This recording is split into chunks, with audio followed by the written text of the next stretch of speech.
Okay.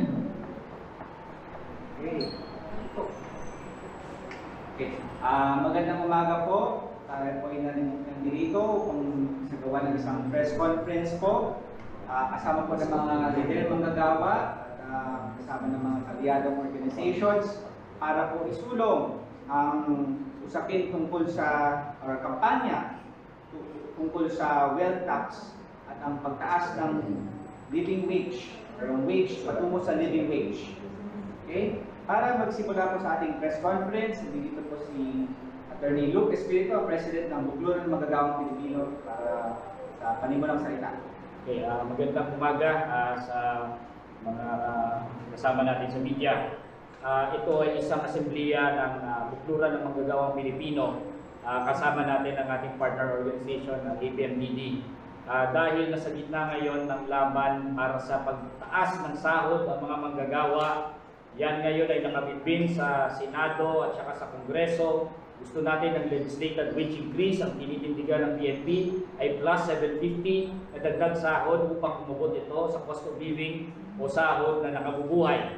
At ang BNP rin, kasama ang iba't ibang mga labor organization sa ilalim ng wage coalition, samahan ng wage coalition, ay nilalaban din ang dagdag sahod sa ating regional wage board. Ngunit hindi magiging kumpleto ang ating laban sa sahod kung patuloy na nauubos ang sahod ng mga manggagawa dahil sila ang binubuwisan ng ating gobyerno at hindi ang milyonaryo. Ngayon, ang ating tax system ay ang burden ng taxation ang nagbibitbit at nakakarga sa likod ng mga manggagawa ang taxation.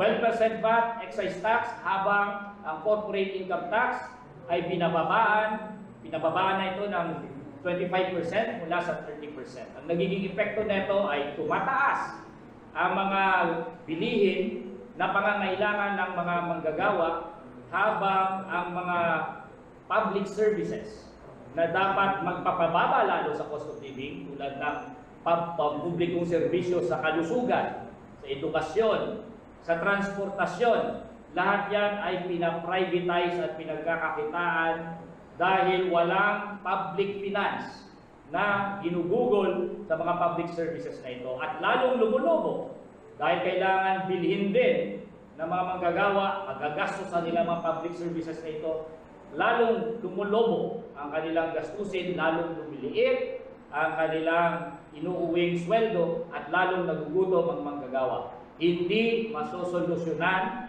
ang problema ng manggagawa ngayon sa starvation wages kung hindi rin natin ipasa ang wealth tax. Kaya sinusulong ng BNP, wealth tax, buwisan ng mga bilyonaryo, hindi ang obrero, at itaas ang sahod sa nakabubuhay na sahod, plus 750 legislated wage increase across the board. Yan lang po. Maraming salamat. Maraming salamat po, Luke. Ngayon po, susunod po na magsasalita upang magbigay ng perspektiba ng mga masang Pilipino, si Caliodi de Guzman, na President ng Partido Lakas ng Masa. Magandang umaga sa inyong lahat, sa ating mga kasama sa media, at sa mga kasamahan natin sa kwarto. Partido Lakas ng Masa ay kaisa ng Bukluran ng Manggagawang Pilipino, ng APMDD, at ng ilang mga organisasyon na nagsusulong ngayon ng wealth tax. Ito ay isang napakamakatwiran dahil sa ngayon, walang pera mamaya. Ang pera ay nasa kamay ng mga bilyonaryo sa ating bansa. Wala rin pera ang gobyerno. Kaya kung may plano si Raul Recto na mag-impose ng panibagong tax, ang aming mungkahi ay kunin ito sa mga bilyonaryo, sa mga may kakayanan. Tingin naman namin, yung 1% o 3% na wealth tax ay hindi nila ipaghihirap. Panahon na para ang mga mayayaman naman ang magpasan ng gastusin ng ating pamahalaan dahil sila naman talaga ang nakikinabang. Pero kasabay niya, pinapanawagan din namin na dapat kasabay ng paglaban sa tax na sa isang regresibong pagbubuwis ay ipasa ang kahilingan ng mga manggagawa na dagdag na sahod. At para mangyari ang lahat ng yan, kung hindi mabawi ang anumang tagumpay, kinakailangan maintindihan ng buong mamayan na ang pulot dulo ng problema ang kinakaharap natin ay ang ating kasulukuyang klase ng gobyerno meron tayo. Tayo ay pinamumunuan ng gobyerno ng mga elite at dynasty na kinatawan ng malalaking korporasyon. Hindi po pwede ilaban lang ang wealth tax, ang dagdag na sahod, nang hindi nilalaban ang pagkakaroon ng isang matinong gobyerno. Dahil ang mga tagumpay sa laban sa wealth tax, sa dagdag na sahod, tiyak babawiin yan hanggang elite at dynasty ang nakapwesto sa gobyerno. Kaya tatlong kampanya ang ilulunsad ngayon na sasalubungin sa pagpasok ng SONA ni Marcos ang paglaban sa pagkakamit ng isang progresibong pagbubuwis sa anyo ng wealth tax, ang dagdag sa sahod ng mga manggagawa, at ang pag-educate sa taong bayan na ang pulot dulo ng lahat ng problema ang kinakaharap ng mamayang Pilipino ngayon ay nagmula sa mga batas, programa at patakaran ginagawa ng dynastiyang gobyerno. Yun lamang, maraming salamat. Salamat po, Joby. Ngayon po, upang magbigay ng perspektiba, ang pananaw ng Oriang. Magandang umaga mga kasama. Mula sa Oriang Lumalaban ay nakikisa at kasama sa kampanya upang isulong ang usapin. Una, yung nakakabuhay na sahod ng ating mga tao. Pangalawa, yung ating kampanya para makaroon dapat mataas na pagbubuwis ang mayayaman, mga bilyonaryo, kasi itong pagbubuwis dito, kasi yung mga hihirap, wala na nang kakainin, bubunan pa na natin ng buwis, yung usapin sa VAT. Kaya kami sa Minen, sa kababaihan, kasama yung mga informal sector, no? Pag sinabi natin informal sector, yung ating mga vendors, mga drivers at iba pa, na napakarami ngayon. Talagang maraming walang hanap buhay, no? Kasabay ng paglaban natin sa sahod ng formal na manggagawa. Kailangan din natin ilaban ang patuloy at magkaroon ng disente kabuhayan ng bawat Pilipino. Yan po ang kahilingan ng mga informal sector. At yung sa dulot, gusto natin ang maayos na pamamahala, maayos, matinong gobyerno. Kasi pag walang matinong gobyerno, lahat ng mga maliliit na issue natin talagang parang posible makakatagal. Kaya tama si Carlo, gusto ng mga informal sector ang pagpapantay-pantay sa lipunan ito. Hindi pwede na habang panahon, ang mayayaman na lang ang masarap ang buhay. Dapat itayo natin ang tunay na gobyerno, gobyerno ng manggagawa at ng narata. Yun lang po. Ang Secretary General ng Freedom from Debt Coalition, si Robin Obanil. Magandang umaga po mga kasama. Ang Freedom from Debt Coalition ay matagal nang sumusuporta sa panawagan para sa isang genuine living wage para sa ating mga manggagawa, at kaisa po kami sa pagsusulong ng isang buwis para sa yaman o wealth tax. Simple lamang po ito para sa FTC. Maliwanag po na mula ng panahon ng pandemya ay napakalaki po ng paglago ng ating pagkakautang na katunayan maabot na sa mahigit 15 trillion pesos sa huling kwintada ng gobyerno. At maliwanag din na kinakapos ang pondo ng gobyerno dahil hindi sapat yung kinikita niya.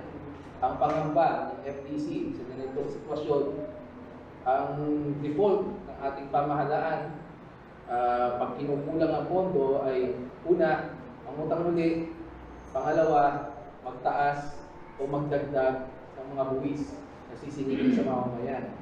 Sa pananaw ng Freedom from Debt Coalition, ay hindi makatarungan ang ganyang pag-iisip, at napapanahon na kung tayo ay maghahanap ng alternatibong pagpupunan ng pondo, ay dapat kunin ito dun sa mga pinakamayayaman natin. Napatunayan ng mga pag-aaral kahit noong panahon ng pandemya na sila ay nakakita ng paglago dun sa kanilang yaman sa kabila ng katotohanan ng pagkakrisis at yung karamihan sa ating mamamayan ay naghirap. So kung meron man na may kakayanan na pasanin yung dagdag na pangangailangan para sa pondo ng ating pamahalaan at ng ating bansa, ay dapat yung mga pinakamayayaman sa atin yan. Buwisan ang mga bilyonaryo, hindi ang mga obrero. Yun lamang po. Maraming salamat. Salamat po. Ngayon po, para magbigay ng punto de vista ng ating mga guro, si Cabenjo Basas ng Teachers Dignity Coalition. Salamat po. Bilang guro at bilang state worker, bilang isang government, masyado rin napakaliit, napakababa sweldo ng isang karaniwang government employee. Yung pinakamababa, yung entry level ay 13,000. That's for the salary equal. So, napakaliit ito kumpara doon sa hinahabol natin na cost of living, aabot ng around 26,000, 27,000 a month. So, yun din, meron din kami mga katumbas na mga panukalang batas na nakabinbin ng buong House of Congress para dito. Para itaas doon sa sweldo na nakakabuhay. Yung ating yung sweldo ng ating mga manggagawa sa pamahalaan, napaka-ingrato ng gobyerno na binabarat ang sweldo ng kanyang mga manggagawa. Itong mga maliliit na manggagawa na ito, mga ordinaryong empleyado, sila yung nagtitiyak na ang gobyerno natin ay tumatakbo, na ang gobyerno natin ay nananatili, na nag-ooperate. Kaya hindi dapat itong maliliit na mga manggagawa kaya sa gobyerno pinapasahod ng napakababa. Mababa na at sila binubuwisan pa ng napakataas na buwis at marami pang mga kaltas. Of course, yung sa bracket ng taxation, hindi naman lahat ay na-exempt. Doon naman sa ating public school teachers, makikita rin natin na napakaliit ito kumpara sa ibang mga bansa sa Southeast Asia na lang, sa buong mundo. Tayo ay isa sa pinakamababa, mas mataas lang ng bahagya sa Cambodia, Laos at Myanmar. Siyempre kasama sa Timor-Leste. So, ibig sabihin, ganung level na lamang yung ating pagpapasahod sa public school teachers ng Pilipinas. Napakalayo. Ito kumpara natin sa, pinakamalapit economically, at in terms of population, pinakamalapit sa atin ay Vietnam.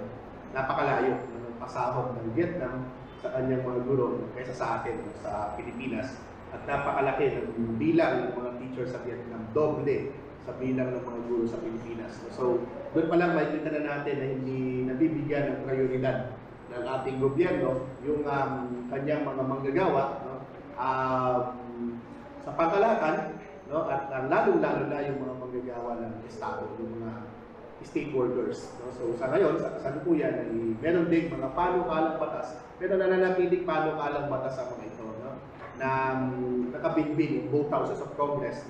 In fact, yung isa dyan, na pinaka-popular yung salary ng trading dahil ang entry-level position ng teacher ay nasa salary grade 11 lamang. And this is the lowest among all the professionals in government service. Kaya yung sinasabi ng gobyerno na teaching is the noblest of all professions. Ay hindi totoo. Dahil kapag sinukat natin yung kahalagahan ng gawa, ng paggawa, sabi sa akin nung bata pa ako, bata pa man ako, sabi ni Caliotti, dito daw sinusukat niya doon sa sweldo, na binibigay. So, yun daw yung presyo ng sweldo, presyo ng paggawa. Bakit pinakamababa ang government teachers, ang mga teachers sa public sector? Diba? Pinakamababa sa buong government service. Ibig sabihin, pinakamababa ang pagtingin. Hindi mahalaga yung pagtingin ng ating gobyerno sa ating public school teachers. Kaya sinusulong natin itong wealth tax, para once and for all, ibawiin yung atin talaga. Sapagkat ito namang yaman ng mga bilyar, yung yaman ng mga pangilinan, ng mga mga ang, ito naman ay galing sa atin. Ito naman ay galing sa pinagpagulan ng manggagawa. Galing sa pawis, no, at dugo ng mga obrero. No? Pero silang kumakamal ng yaman. No? So dapat talaga ay mabawi natin ito at ibigay, no, sa mas malawak na bilang ng mga mamamayan, in particular sa mga manggagawa. No? So maliban dyan, syempre, yung mga serbisyong panlipunan ay maisa sa katuparan kung nakukuha na natin ng tama, no, na buwis, no, na share dun sa yaman, no, na kinuha nila sa atin at dapat ibalik din sa atin sa anyo ng mga serbisyong panlipunan. Kaya napakarami nating classroom shortages, no, napakarami nating teacher shortages, no, at napakarami nating problema sa edukasyon, no, at sa lahat-lahat pa, no, because of these inequalities, no, dito sa ating lipunan. Kaya once and for all, tayo po ay nananawagan kay isa, no, na buwisan, no, ang mga bilyonaryo, hindi ang mga empleyado, hindi ang mga operero. Maraming salamat. Salamat po ang mga bilyonaryo dahil tayong sa mga manggagawa lamang kinukuha ang tax ng gobyernong ito. Kawawa-kawawa po ang mga manggagawa dahil kunti-kunti na lang nga po inuwi sa pamilya ay lalo laging binabawasan ng tax. At sa po yun, kailangan po talaga natin ipaglaban yung dagdag sweldo na nakubuhay. Dahil sobrang taas ng bilihin ngayon ay hindi na sapat. Hindi na ng mga manggagawa na ang mga kanilang bilihin. Sapagkat halimbawa na lang, karamihan sa mga manggagawa ay gumagamit ng motor. Ngunit tingnan natin ngayon, sobrang taas pa rin ng presyo ng gas. Kaya magsama-sama po tayo at panawagan na buwisan ng bilyonaryo, hindi ang obrero, at paglaban ang sahod ng buhay. Maraming salamat po.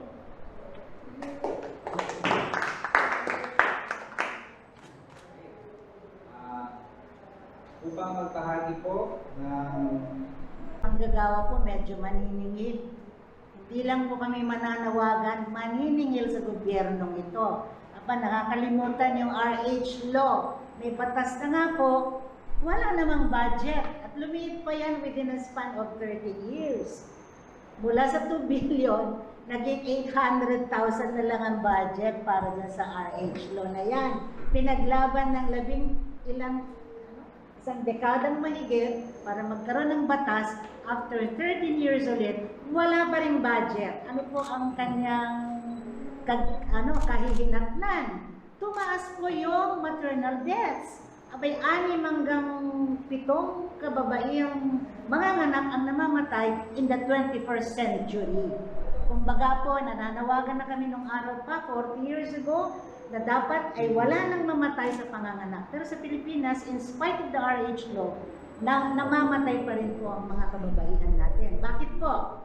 Hindi yan mahalaga sa tingin ng ating gobyerno na bigyan ng budget. Ngayon po, kung may wealth tax, isa po yan sa gusto namin lagyan ng budget. Tinutulungan na po namin ng gobyerno na lagyan ng budget yung hindi niya nilalagyan ng budget. In spite of the 5 trillion budget, wala siyang nilalagay. Well, dyan sa wealth tax, humihingi kami or pinapalagyan namin ng budget ang family planning commodities na walang-wala sa ngayon na binibigay sa ating mga clinics at sa ating mga national hospitals, no? Yung ating suporta sa kababaihan ay wala. So, ang tinataya po, sa ngayon sa pag-aaral ng PLCPD, hanggang 2030, mangangailangan po tayo ng mga 50 billion para lang dyan sa family planning commodities. Hindi lang po yan, kasi pati serbisyo, dapat attended by skilled professionals. Pumunta nga po tayo, unpaid po yung ating mga barangay health workers. Sabi ng ILO, hindi raw dapat daw may sahod. Ang ating mga barangay health workers, libre, volunteer. Sila po yung mga frontliners natin, tumutulong sa kababaihan sa mga barangay. Kaya may namamatay pa rin po sa panganganak because of yung mga maraming repercussions yan, no? Yung eclampsia, preeclampsia. Ngayon, pagka naman po rin sila ay dinudugo sa mga hospital, hindi rin po yan binibigyan ng karampatang lunas agad-agad. Dami mo ng tanong yan, in spite of the RH law. So isa po yan sa gusto naming ma-budgetan. Ngayon yung laban po natin sa mas mataas na sahod sa manggagawang kababaihan ay dahil marami po sa ating kababaihan nasa mababang saray o ano yung tawag doon? Nasa laylayan ng mga trabaho at gawain. Kumbaga, elementary occupations. So paano mo iaabot sa pantay na sahod ang babae at kalalakihan kung ang kanyang tipo ng pagkaka-empleyo ay palagi na lang contractual o kaya ay nasa laylayan. So 1/3 of the women ay hindi po kasali sa labor force natin sa kasalukuyan. At yan po yung ating mga ano tawag dito? Midwives, housewives, mga nanay at saka yung mga kabataan natin na estudyante at saka yung iba pa nating mga karamihan dyan ay kababaihan. At sila po ngayon ay nasa unpaid care work kasi nga mga asawa, mga nag-aalaga ng nanay, tatay, anak at saka komunidad. So ang tinutukoy ko dyan, may unpaid care work. Meron pong hindi binabayaran ang ating society, ang lipunan sa dapat na ginagawa hindi lang ng kababaihan kundi ng society at kasama ang mga kalalakihan. So kung ituturing yan, gusto sana namin i-push yung social protection for women na nasa unpaid care work. Ano yon? Simple lang po, hindi rin po sila kasali sa PhilHealth. Ngayon, pag natatanggal din po ang mga kababaihan sa trabaho kasi sila ay madalas contractual, 6 months madalas, wala pa rin silang trabaho. Pag hindi nila binayaran yung kanilang PhilHealth, retroactive, babayaran mo munang buo yan. So gusto sana namin i-push na yung PhilHealth insurance man lang, bayaran mo na yung 6 na buwan para doon sa mga natanggal o mga naghanap pa ulit ng trabaho para naman maibsan ang kahirapan. Marami po dyan kababaihan dahil contractual. So yun lang po muna ang aking masasabi, pero marami pa po yan. Kaya naniningil po kami. Maraming salamat. Nagtayo ng union, ng mga kontraktual. Malinaw po no, na 80% or ng mga manggagawa ngayon ay kontraktual. Pag kontraktual ka ay talagang wala kang pag-asa dahil talagang pagsasamantalahan ka at yung mga batas sa paggawa ay hindi na napapatupad lalo na ng security of tenure. Anytime tatanggalin ka. Kaya kasama sa nilalaman namin ay ang pagbuwag na mismo sa contractualization. Dahil malinaw po no, na kasama sa polisiya ng gobyernong ito ay ang talagang pahirapan ng mga manggagawa at tipirin. Isa yan ay ang magiging gawin kang kontraktual para hindi ka makapag-CBA, hindi ka makapag-union. Pangalawa ay yung mababang sahod. Kaya nga na-invento nila ang Regional Wage Board. Oo, na-invento ng mga kapitalista at ng sistema. So malinaw na ang nagkakarga niyan ngayon ay ang mga manggagawang kontraktual. Dahil mababa ang sahod, 610 minimum, hindi talaga yan nakakasapat. Kaya ang mga manggagawa, yung mga kontraktual ay para mapunan yan, kailangan talagang mag-sideline at kung ano-anong mga extra income na dapat gawin. Ay hindi na sila nakakapag-organize for survival mode. Kaya kung titingnan natin ng mga kontraktual ngayon, ay walang alam talaga kung anong karapatan nila sa batas. Dahil sila ay nahuhulog para ubusin ng oras para mapunan ang sahod na kailangan nilang abutin. Kung 1,208 yan ayon sa Ibon Foundation, 610 lang natatanggap, almost kalahati. So sa kalahati niyan, imagine natin kung 600 pesos ang nawawala sa manggagawa at napupunta yan sa mga negosyante, gawin mo napakalaking pera ang napupunta sa mga negosyante.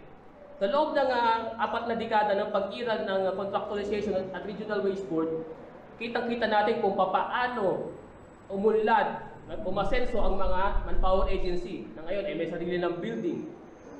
Sila mismo ang nakinabang at mga negosyante. Ang naipon ng mga manggagawa ay utang at arthritis. After mo mag-retire, wala ka talagang naipon. Hindi mo magagamit, wala retirement pay, wala separation pay. Isa pa sa pumapatong pala ngayon, dahil wealth tax at pinag-uusapan ay ang regressive taxation. Ibig sabihin nakapatong sa mga manggagawa at sa masa ang totoo pagbubuwis at hindi sa mga negosyante. May mga loophole nga dyan na nakakataka sila sa mga pagtatax. So nararapat lamang panawagan din sa mga kontraktual na kumilos, although alam natin na nahihirapan dahil nga nasa survival mode, ay kumilos, alamin ang mga karapatan, lalo na nailaban ang sahod at ang usapin sa pagtatak sa mga bilyonaryo. So nararapat lamang na bilyonaryo ang buwisan at hindi ang obrero. Maraming salamat. Salamat, Fidel. Ngayon po, ang huli po magsasalita, nagsasara po ng ating press con ay si Jenny Manipon, ang Development Finance Program Manager. Nakikiisa ang APNDD sa iba't ibang mga laban at kampanya para sa hustisya, lalo na sa pang-ekonomiyang hustisya at tax justice. Narinig niyo po ang kalagayan ng mga iba't ibang sektor dito sa Pilipinas at ang kanilang mga demand.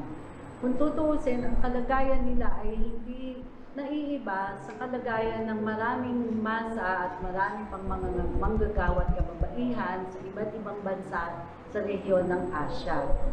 Ganon din po ang mga kilos ng gobyerno at patakaran ng gobyerno. Medyo pare-pareho din yan across the Asia ang aming obserbasyon ng panahon ng COVID. Imbis na tugunan ang demand para sa dagdag na sahod, para sa access to public services, ang iba't ibang gobyerno sa Asia ay lalo pang tinaas ang mga VAT at lalo pang binabaan ang mga corporate income tax. So talagang makikita natin malinaw na there's something really wrong, no? Meron talagang kailangang baguhin. Kakilakilabot na po ang gutom sa buong rehiyon ng Asia dahil sa mga matagal ng mga problemang ganito, sa malalim na inekwalidad at kailangan na rin baguhin ang maraming mga patakaran at sistemang gobyerno. Yung wealth tax na campaign po na gusto namin isulong at sana'y naniniwala kami na ito ay magsisilbi sa interes ng nakakarami at sana'y makahanap, maging matagumpay din ang kampanya na to. Dahil ang napansin po namin, tuwing na lang nagde-demand ang ating mga kababaihan, ang ating mga teacher, ating health workers ng mas dagdag na pondo para sa public services, ang laging mga sinasabi ng mga gobyerno sa iba't ibang bansa, tulad na rin siguro sa Pilipinas, ay wala daw pondo. Kulang daw ang pondo. So tuwing humihingi rin ng sapat na sahod, dinidemanda na karapat-dapat lang naman ng mga manggagawa dahil sila naman po ang tunay na tagapaglikha ng ating kayamanan, ang sinasabi ng kapitalista ay wala daw silang kita at hindi daw nila kayang magbigay ng sweldo at anong dagdag na sahod at ang mga gobyerno pa ang naglalabas sa mga patakaran para i-defend or i-protect pa ang interes ng mga kapitalista. Sa paniniwala po namin, napakalakdaming yaman sa buong mundo, pero iilan lang ang bilyonaryo nagtatamasa ng ganitong yaman. Hindi po totoo na walang pondo. Tingin namin ang isa sa mga epektibong solusyon dyan ay pagkakaroon ng katarungang pagbubuwis ng sistema at progresibong taxation, tulad ng wealth tax. Medyo nakikita namin na sa Pilipinas, mainam ang kalagayan para isulong ito dahil talagang maraming nagsusuporta. Ito nga, ang BNP ay matagal nang kinakampanya ang wealth tax. Pero hindi lang po yun, dahil sa Pilipinas po ay nasa konstitusyon pala, yung progressive taxation. At ayon sa Article 6, Section 28.1, 1987 Constitution, ang sinasabi po ay ang dapat na sistema ng pagbubuwis ay pantay at equitable. Ang Kongreso ay dapat na maglunsad ng progresibong sistema o uri ng pagbubuwis. Kaya siguro po, kung ang mga tagagawa ng mga batas dito sa Pilipinas ay talagang sinusundan ng spirit and text ng Constitution, malamang po ay maganda rin ang prospects para magkaroon ng progressive tax system sa Pilipinas, lalong-lalo na ang wealth tax, para magkaroon pa po ng mga pondo, dagdag na pondo ang kabangyaman para tugunan ang pangangailangan ng iba't ibang sektor ng lipunan. Salamat po.